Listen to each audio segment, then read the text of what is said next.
बिस्मिल्लाहिर्रहमानिर्रहीम। अस्सलाम वालेकुम नाज़रीन, आप देख रहे हैं सरेआम न्यूज़। खबर शामिल करेंगे गुजरात से। पुलिस थाना सदर लाला मूसा ने चोरी व डकैती की वारदातों में मतलूब 2 रुकनी गैंग गिरफ्तार कर लिया। 4 लाख रुपए नकदी और वारदातों में इस्तेमाल होने वाला असला 2 अदद पिस्टल 30 बोर बरामद।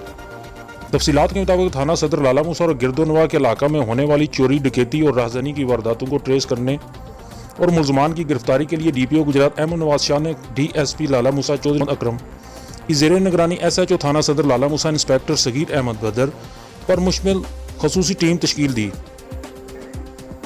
जिन्होंने इंतहाई मेहनत से जदीद टेक्नोलॉजी और पेशा वाराना महारत को बरूए कार लाते हुए चोरी डकैती और राजधानी की वारदातें करने वाले 2 रुकनी गैंगों को खसूसी ऑपरेशन करके गिरफ्तार कर लिया।